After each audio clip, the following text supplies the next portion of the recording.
Abraham avait un oncle nommé Haran. Celui-ci était père d'une fille appelée Sarah. Sarah était la plus belle femme de son temps. Abraham l'avait épousée.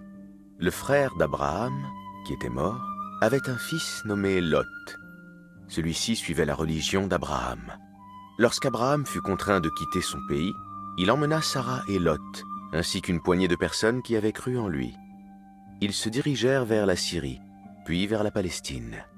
Ils passèrent près de grandes villes peuplées d'une importante population, mais réputées pour être convaincus de mensonges.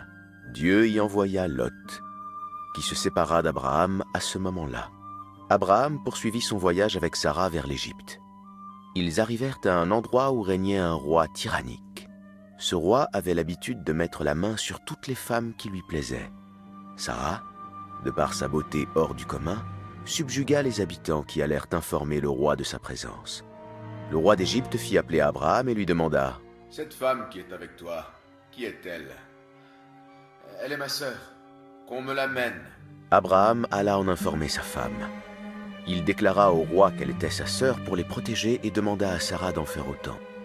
Ceci n'était pas un mensonge puisqu'ils étaient frères et sœurs en religion. Lorsque Sarah fut seule avec le roi, il essaya de poser la main sur elle, mais sa main se paralysa. Il lui demanda d'invoquer Dieu pour que sa main se libère, ce qu'elle fit. Il recommença à 3 reprises, puis à la 4e, il dit « Tu ne m'as pas amené une femme, mais un diable !» Il la libéra et lui donna une servante du nom de Agar. Abraham décida de quitter l'Égypte et de retourner en Palestine accompagné de Sarah et Agar. Après un long voyage, ils s'installèrent dans une ville de Palestine, non loin de celle où se trouvait Lot. Quelque temps passa, et Abraham voulut avoir un enfant. Sarah était stérile et ne pouvait pas enfanter. Ne voulant pas le priver de ce souhait, elle lui proposa de prendre pour deuxième épouse sa servante, Agar, pour qu'il puisse avoir une descendance. Il accepta. Agar eut alors un enfant du nom d'Ismaël. Abraham en fut très heureux, mais petit à petit, Sarah ne put s'empêcher d'éprouver de la jalousie envers Agar. Des querelles éclatèrent, et Sarah, ne pouvant plus supporter la situation, demanda à Abraham de se séparer d'Agar et d'Ismaël.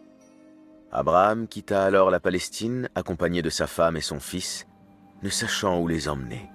Ils marchèrent un temps, quand l'ange Gabriel apparut à Abraham et lui dit « Conduis-les dans l'enceinte consacrée à Dieu, à l'endroit où se trouve la maison sacrée. » Arrivé dans ce lieu, Abraham remarqua qu'il était désert, qu'il n'y avait ni construction, ni homme, ni eau, ni herbe. Il eut peur de les laisser dans un tel endroit, mais sa foi en Dieu était infaillible. Abraham les quitta, leur laissant des provisions, et retourna auprès de Sarah, en Palestine. Il invoqua Dieu en ces termes. « Ô Seigneur, j'ai établi une partie de ma descendance dans une vallée sans agriculture près de ta maison sacrée, afin qu'ils accomplissent la prière. Fais donc que se penchent vers eux les cœurs. Nourris-les. Peut-être seront-ils reconnaissants. » Une fois les provisions épuisées, Agar laissa Ismaël et grimpa sur la colline de Sapha, pour voir au loin s'il y avait un quelconque indice pour trouver de l'eau et des vivres. Ismaël pleurait de toutes ses forces car il avait besoin de sa mère. Elle alla ensuite en courant jusqu'à la colline de Maroua. Elle fit ce trajet 7 fois de suite. Le désespoir s'empara d'elle quand, soudain, le miracle de Dieu se produisit.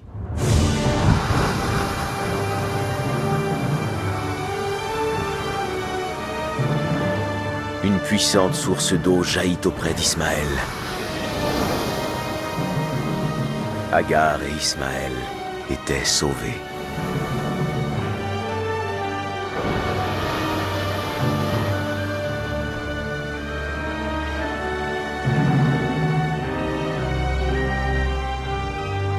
Cette source était la source de Zemzem.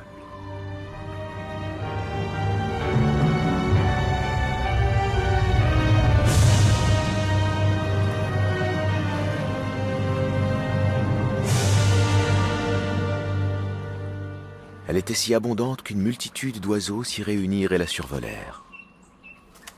Un groupe d'hommes de la tribu de Jorom vit ces oiseaux et alla trouver Agar. Qui es-tu? Et d'où vient cette eau? Il y a de longues années que nous sommes dans ce désert et nous n'avons jamais vu d'eau ici. Cet enfant, à qui appartient-il? C'est Dieu qui m'a donné cette eau. Et cet enfant est le mien. Nous sommes établis dans ce désert auprès d'un puits qui est actuellement à sec. Si tu acceptes, quelques personnes d'entre nous viendront vers toi, afin que ton cœur n'éprouve point l'angoisse de la solitude.